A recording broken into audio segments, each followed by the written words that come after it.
না, নিজেকে কাপুরুষ মনে করিয়েন না, নিজেকে পুরুষ মনে করেন। আপনি পুরুষ, বসে আছেন, স্ত্রী বাজার যাবে মানে আপনি বলেন কি? 10টার সময় বাজারে ঢোকে, বিকাল 3টায় ফিরে আসে, কত মানুষ তাকে ধাক্কা মেরেছে আপনি জানেন না? আপনি কি কাপুরুষ? আপনি কি আগাছা? আপনি কি কাপুরুষ? আপনি কি আগাছা? ওই যে বাজার পূর্ণ করেছে মেয়েটা, ওর কি বাপ নাই? ও কি অমুসলিমের মেয়ে? ও কি হিন্দুর মেয়ে? বলেন কি আপনি? হিন্দুর একটা বৈশিষ্ট্য আছে, কপালে টিপ দেয়, দেখেননি আপনি? হিন্দুদের একটা বৈশিষ্ট্য আছে, হাতে শাখা ব্যবহার করে, সাদা চুড়ি ব্যবহার করে। হিন্দু মেয়ের একটা বৈশিষ্ট্য আছে, কপালে টিপ না দিলে বের হবে না বিবাহের পরে। বাজার দখল করেছে আপনার মেয়ে, নিজেকে কাপুরুষ মনে করিয়েন না। ঠিক আপনার জীবনে জন্ম দিতে পারলেই বাপ হওয়া যায় না, প্রসাব করাতে পারলেই মা হওয়া যায় না। পাগলিও বাচ্চা প্রসাব করাতে পারে, পাগলিও বাচ্চাকে দুধ পান করাতে পারে, পাগলও বাচ্চা জন্ম দিতে পারে। পাগলের মধ্যে আর আপনার মধ্যে পার্থক্য কি? আপনার মেয়ে বাজারে যাবে না, আপনার মেয়েকে লক্ষ্য করে আল্লাহর নবী বলছেন, মনে হচ্ছে যেন তিনি দেখে দেখে বলছেন। আপনার মেয়েকে লক্ষ্য করে আল্লাহর নবী বলছেন, মনে হচ্ছে যেন তিনি আপনার মেয়েকে দেখে দেখে বলছেন। আল্লাহ রাসূল বলছেন, নেসাউন, মহিলা কাছে এতন, কাপড় পরে থাকবে, আর এতন উলঙ্গ। এই যে আপনার মেয়ে ফতোয়া গায়ে দিয়ে আছে, আপনি দেখেন না? চোখটা একটু নিচু হয় না? ছি ছি ছি, জন্ম দিতে পারলে পিতা হওয়া যায়। দুঃখিত, আপনার পরিবর্তনের জন্য এসেছি, মনে কিছু নিয়েন না। এই মাইকের আওয়াজ যতদূর পর্যন্ত যাচ্ছে, সকল দিনই ভাই বোনকে বলছি, উপস্থিত বৈঠকের মুসলিম বোন, আপনার লজ্জা কামনা করি, আপনার ইতস্তবোধ কামনা করি, আপনার লজ্জাবোধ কামনা করি। 24 ঘন্টার মধ্যে আপনি পোশাক পরিবর্তন করুন। আপনি সালোয়ার কামিজ মেক্সি চাদর পরুন।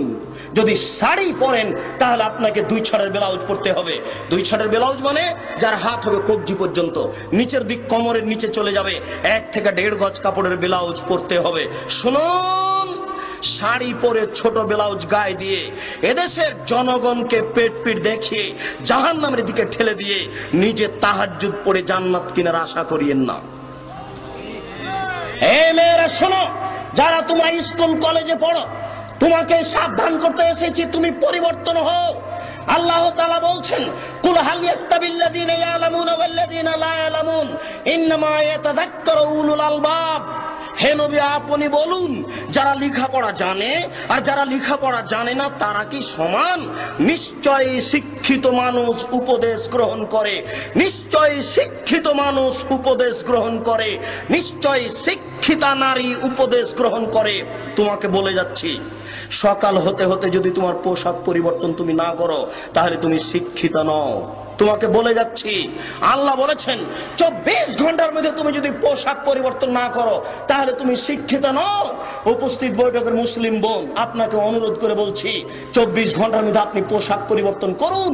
যদি আপনি না করেন তাহলে আপনি উপদেশ গ্রহণ করেন না, আল্লাহ আপনাকে শিক্ষিতা বলেন না, বরং আল্লাহ বলছেন, ওয়াকারনা ফি বুয়ুতিকুন্না ওয়ালা তাবাররাজনা তাবাররুজাল জাহিলিয়াতিল উলা। হে মুসলিম মহিলা, বন্যতার যুগে, বর্বরতার যুগে, অসভ্যতার যুগে নারীরা যেভাবে রাস্তাঘাটে ঘুরত প্রদর্শনী দিয়ে, তোমরা সেইভাবে ঘুরো না, বাড়িতে থাকো। যারা নগ্ন হয়ে চলে, যারা ফতোয়া গায়ে দেয়, যারা ছোট ব্লাউজ পরে, যারা মাথার চুলকে ছোট করে খাটো করে, যারা জিন্স কাপড়ের প্যান্ট পরে গেঞ্জি গায়ে দিয়ে উলঙ্গ হয়ে জাতির সামনে ঘুরে, এরা শিক্ষিতা নয়। আল্লাহ তাদেরকে বলছেন, এরা বন্য, এরা বর্বর, এরা অসভ্য, এরা অশিক্ষিতা। অতএব